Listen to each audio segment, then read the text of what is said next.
La relación entre política y cultura es compleja y tendemos, creo que hemos tendido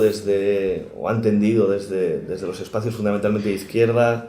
a malinterpretarla, bien a través de esa lógica de el barniz. La izquierda me sirve para darme un barniz político, muy en la línea en la que el Partido Socialista utilizó el no a la guerra, utilizó plataformas de actores y actrices, que es gente célebre que me da un barniz y que me permite darme una pátina de respetabilidad, aun cuando mis políticas son completamente contrarias a cualquier defensa real de la cultura. Entonces, esa relación entre política y cultura creo que hay que acabar con ella. Creo que toda práctica cultural, de alguna manera, es política. Pero creo que ahí lo que tiene que hacer una fuerza política es permitir que exista para retirarse después. Creo que los relatos compartidos que edificaban el régimen del 78 se cayeron, se rompieron, se resquebrajaron algunos y fueron surgiendo otros. Y eso es una transformación cultural antes que política. Y que permite que lo político surja, permite que el 15M surja, permite que Podemos surja. Podemos es el fruto de una profunda transformación cultural en la sociedad española que nadie ha decidido, pero que ha surgido por el colapso, por la crisis, por las grietas de los sistemas culturales previos. Yo creo que tenemos que ir a un modelo donde lo que surge en términos de creación y de producción cultural tenga siempre un espacio y recursos posibles para ser visto, para ser difundido, para tener público, para tener audiencia, pero que el Estado no entre excesivamente o no entre nada en la determinación de qué sí y qué no. Y eso es un cambio en la manera de entender la relación entre política y cultura. Que haya siempre una base material, que es la que proporciona el Estado, para que la cultura, la que ya hay, se reproduzca, crezca, se diversifique. Y esta palabra es clave, la de diversificación. Esa actuación del Estado, asegurando esa base material para que la cultura exista, tiene que estar siempre pensada por el hecho de que si no ocurre eso, no hay diversidad cultural. Yo creo que tiene que haber círculos de cultura en Madrid, estatal, en todos los lados. Creo que es verdad que a priori los círculos sectoriales estaban pensados en ese primer Vistalegre como círculos fundamentalmente de carácter estatal, porque la cultura, evidentemente hay cultura madrileña, pero creo que prima el concepto cultura sobre el concepto Madrid. No es lo mismo un círculo municipal o de barrio, donde la problemática del barrio prima sobre el carácter sectorial del círculo, pero es asimismo cierto que un círculo estatal no se puede reunir semanalmente, es imposible traer a gente de Valencia, de Zaragoza, porque al final hacer un círculo estatal es una manera indirecta, involuntaria de crear un círculo de Madrid, pero que tiene carácter estatal, y creo que precisamente para eso es mejor distinguirlo. Y que la gente de Madrid se reúna y trabaje culturalmente y luego se federe o se confedere con el resto de gentes que trabajan la cultura en el resto de lugares del Estado a través de un círculo estatal. Que los programas luego electorales sean el fruto del trabajo del área estatal, que no el círculo, del área, de los consejeros, con toda esa gente trabajando, y que los círculos que son o que trabajan la cultura en cada ciudad o en cada comunidad autónoma tengan un mapeo muy preciso de qué está sucediendo en su espacio territorial, cuáles son los grupos, las tendencias, las problemáticas, los déficits, las necesidades, y creo que eso es muy difícil hacerlo solamente a nivel estatal. Yo creo que hay que trabajar en cultura en tres direcciones siempre. Una, en las condiciones materiales, en el análisis y el apoyo y el seguimiento de las condiciones materiales de los trabajadores y las trabajadoras de la cultura. Esa es una pata, y creo que esa pata hay que llevarla a cabo. Que tiene una inmediata conexión con cuáles son las necesidades legislativas que en la Asamblea de Madrid se pueden llevar a cabo, y cuáles son, por tanto, las políticas culturales que desde el Estado se pueden, y estando en la oposición, digo el Estado, en este caso una administración autonómica, que estando en la oposición, pero una oposición que tiene capacidad de intervención, puede llevar a cabo, ¿no? Los sentidos comunes que organizaban la sociedad, que es fundamentalmente cultural, se rompieron y no han generado unos nuevos. ¿Cómo se está reconstruyendo o intentando reconstruir un sentido común nuevo, un sentido de época, a través de qué dispositivos culturales, qué están haciendo los grupos de teatro, de música, la gente que está produciendo y creando cine hoy, cómo lo están haciendo. Eso hay que entenderlo, hay que relacionarse con ello, hay que invitarles, hay que ayudarles a la difusión de lo que están haciendo, hay que dialogar con ellos, hay que trabajar lo que se llamaría, en términos tradicionalmente gramscianos, hegemonía cultural. Las subvenciones públicas, claro, que soy favorable a la existencia de subvenciones públicas, pero hay que problematizar. La cultura ingresa más al Estado de lo que recibe del Estado en términos de ingresos totales, ingresos fiscales, etc., ¿no? Partiendo de eso, creo que el problema de la subvención no es que exista en sí misma, sino que ha formado parte de un modelo que no terminaba de funcionar. En el caso del cine yo creo que es un ejemplo bueno. La subvención estaba fundamentalmente dirigida a la producción y no había ayudas o desgravaciones o otro tipo de intervenciones estatales en términos de dotar de recursos a la cultura en ningún otro de los espacios de la creación de valor o de la cadena de valor en el cine. No se está utilizando los recursos del Estado para que ese sector se mantenga vivo, además de por la subvención, porque hay públicos, porque se destinan recursos a la formación de públicos fuera y dentro de las escuelas, porque no hay ayuda a los guiones, porque no hay ayuda a que haya una red verdadera de distribución, porque no hay ayuda a la digitalización de las salas, que prácticamente no se pidió cuando se podía haber pedido a Europa, porque había ayudas europeas y muchas salas cerraron. Si es única, no hay otros factores de intervención estatal y además solo se dirige a un punto de la cadena de creación y de creación de valor, entonces está mal empleada la subvención. Realmente no es una nueva ley del cine. Lo que hay que decir es que es la misma ley del cine con apaños. Y es una ley del cine que probablemente, yo no soy un experto en ella, pero probablemente el problema que tiene es que está inserta en un sistema y en un modelo que no funciona, que no opera en toda la cadena de valor, que no es pensada en los distintos momentos en los que debería operar, que además no permite disponer de recursos propios, como podría ser la ley del cine francés y el sistema francés de cine. ¿Por qué en España no hay un sistema que sabemos que funciona, que es el francés? Que permite no solo muchísimos más recursos, estamos hablando de que el Centro Nacional de la Cinematografía Francesa mueve 400 millones de euros y en España el cine, las ayudas públicas al cine no llegan a los 35 o 33, 36 millones de euros. No puedes cobrar una parte de las entradas, como hace la ley del cine francés, entre el 8 y el 10% para un ente como el ICA que fuera autónomo, que el ICA no lo es, y no lo es por ley, y no puede serlo aparentemente, porque además se echa atrás la ley de agencias, que hubiese permitido que el ICA se convirtiera en una agencia, y la ley de agencias que medio puso en marcha el Partido Socialista y que luego nunca llegó a realmente funcionar, no permite que haya autonomía de instituciones como el ICA para dotarse de recursos, pues las leyes no funcionan. Los festivales, los encuentros, Madrid Crea Lab, todo ese tipo de momentos en los que los diferentes actores de la creación cinematográfica se encuentran y donde además puede romperse esa producción-centrismo de la intervención pública y de las ayudas públicas para que los desarrollos de guión, los tratamientos, que una Biblia pueda ser leída por un productor y llevada a cabo. Todos esos encuentros son fundamentales y son fundamentales también pensando en dos cuestiones: en exportar, es decir, en que lo que se hace aquí llegue fuera, en que haya ayudas también, que haya festivales también que permitan la exportación, la distribución y la comercialización fuera, y también para que Madrid sea un centro internacional de reconocido prestigio de cara a la producción y a la exhibición también, que haya festivales, que haya encuentros, que haya acciones que permitan visibilizar la producción que se hace aquí, no solo llevándola fuera, sino también trayendo aquí producción. En el medio tiempo, en el medio plazo, permita la creación de un tejido industrial, un tejido cultural. Lo digo, me cuesta, pero lo digo así: cultural e industrial, que no son necesariamente la misma cosa, que permita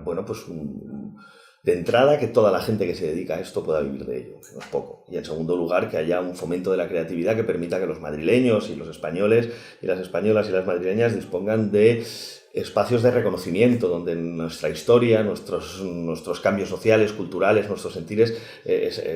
tengan espacios donde sean relatados y donde nos podamos identificar con ellos. El problema del sistema por el cual sin una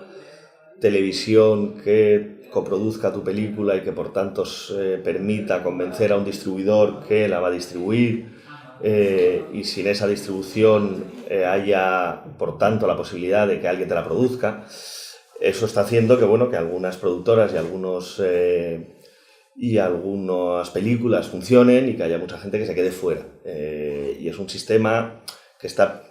permitiendo que la maquinaria funcione, pero con enormes desigualdades, tanto en productores como en películas, y está haciendo que, bueno, pues si no tienes a Telecinco o no tienes a la televisión española detrás, pues ningún cine te coja la película, ninguna cadena de distribución te coja la película y por tanto nadie te la vaya a producir. Y está haciendo que al final la venta sea anterior al producto en muchas ocasiones o simultáneo en cualquier caso, ¿no? Y sí, eso va contra una mínima lógica. Ese 7%, ese 3%, ese 5%, el porcentaje que fuere, que creo que es, si no me equivoco, un 3, un 3,5, pero no estoy seguro, confieso que ahora no recuerdo la cifra exacta, se reinvierta. Pero puede ser directo a través de películas concretas o podría ser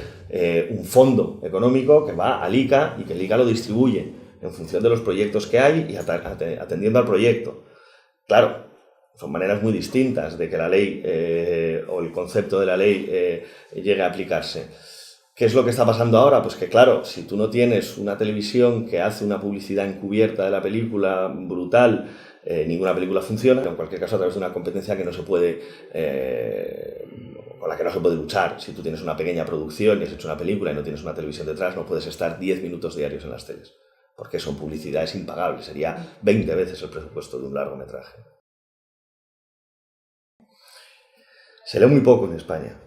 Se lee poco y se compra poco, y se edita mucho. Es una paradoja, ¿no? Y esa es una situación paradójica que hace que, bueno, que el sector sea relativamente insostenible y que solo se sostenga pues, a través fundamentalmente de una cierta autoexplotación, gente que no gana o gana prácticamente nada editando y haciéndolo todo, con pequeñas editoriales y con un conjunto de editoriales grandes que cada vez monopolizan más el sector porque cada vez son menos, de hecho son dos, ¿no? Se tiene que trabajar mucho más con la educación, mucho más con el fomento de la lectura, mucho más trabajo en bibliotecas, dotar de más recursos a las bibliotecas, no solo para que tengan más libros, sino para que generen actividad, que las bibliotecas se conviertan en eso que siempre han querido los y las bibliotecarias, que sean centros culturales activos.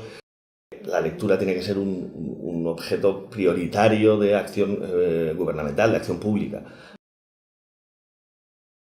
La desigualdad, tanto simbólica a través de lo que se ve como de quién encarna el trabajo cultural, la desigualdad de género es enorme. No sé si más o menos que en otros espacios, y digo no sé porque hay diferentes estudios y diferentes aproximaciones, pero en cualquier caso enorme. Es decir, que directoras de cine son muy pocas, la figura de la mujer aparece siempre en lo audiovisual como una figura fundamentalmente fetichizada y a través bien del cuerpo, a través bien de la figura exclusiva del cuidado, de la madre, y en el conjunto de los espacios culturales, los grupos de música, muy pocos grupos de música exclusivamente de mujeres o con mujeres que no sean simplemente la cantante de un grupo, sino que sean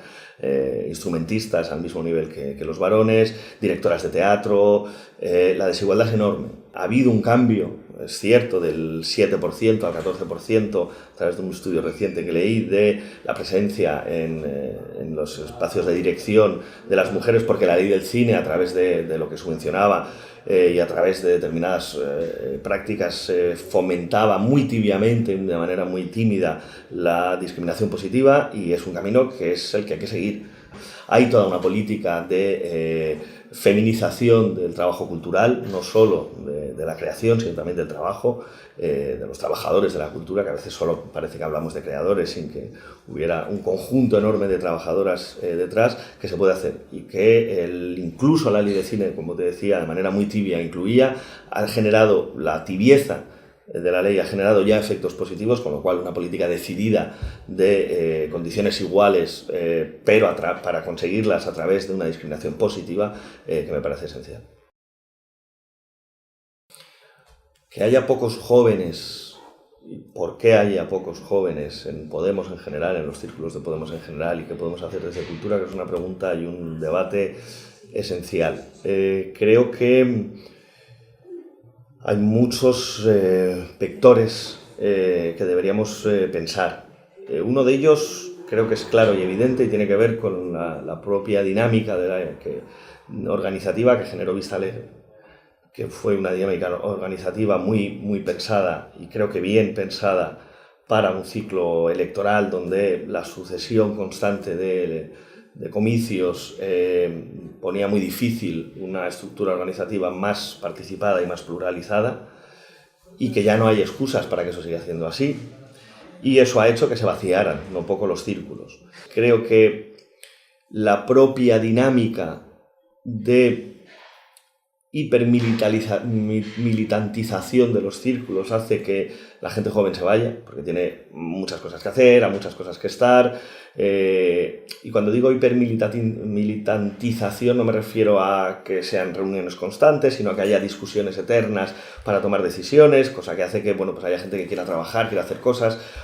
Creo que la propia organización de Podemos tiene que ser cada vez, y eso lo tendrá que definir en la próxima Asamblea Ciudadana, más abierta, pero sobre todo tenemos que ir a un modelo, y claro, lo digo yo que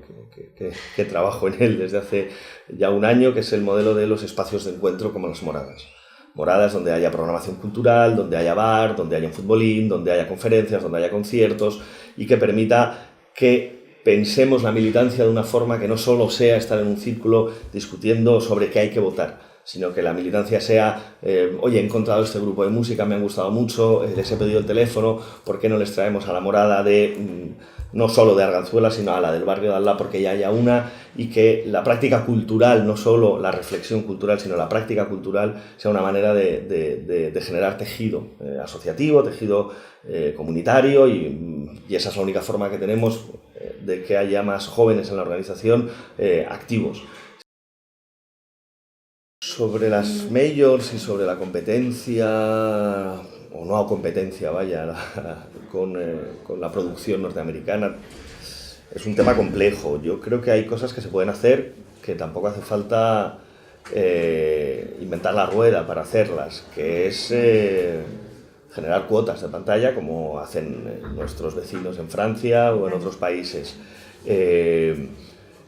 Hay una cosa que hace la ley del cine francés que me parece muy clave, ¿no? Si tú financias el cine francés a través de un porcentaje de la taquilla, de toda la taquilla, y un porcentaje muy amplio de la taquilla es norteamericana, el cine norteamericano, una parte de los ingresos que genera en Francia, subvencionan el cine francés. No está mal, porque es un porcentaje de todas las entradas. Y entonces si a eso le vas permitiendo añadir además cuotas de pantalla por las cuales un 20, un 30, que en Francia está cerca del 30, por encima incluso de lo que se exhibe es francés, estás permitiendo, uno, que haya diversidad cultural, y dos, que la cultura tenga algo que ver con la gente que la ve, que haya no creo mucho en las identidades culturales como algo cerrado, pero sí es cierto que lo que nos pasa, lo que nos sucede en nuestras vidas, no van a ser reflejadas, narradas, contadas en una película necesariamente norteamericana. A veces sí, habría que ir hacia un modelo que permitiera cuotas de pantalla, no solo en cine, también en música. Es decir, que parte de lo que proyectan las radios públicas sea necesariamente español, e incluso pedirlo a las privadas, que las televisiones, y sobre todo la televisión pública, pues tenga programas donde se reproduzca y se escuche música española, que lo público permita diversidad cultural y que fomente la diversidad cultural. Yo no soy muy partidario de la concentración ni de la monopolización ni en unas pocas empresas ni en unos pocos lugares, ¿no? Sí es verdad que hay algo normalmente positivo, y es que son focos de creatividad Hay muchos creadores, guionistas, actores, directores, se encuentran, hay espacios comunes, universidades, centros sociales, culturales, etcétera, que permiten un intercambio, y ese intercambio suele estar en la base de una creatividad mayor y de una creación mayor por, bueno, pues por la simple proximidad de unos con otros, y eso pues suele faltar en España, donde pues, los cineastas se suelen encontrar un poco solos pero no concentraría y nunca iría a un modelo de concentración. Sí que iría a un modelo donde las universidades de la creación, de las que hablaba antes, universidades de arte, puedan en un mismo campus permitir que se encuentren creadores distintos, bailarinas, con músicos, con directores de cine.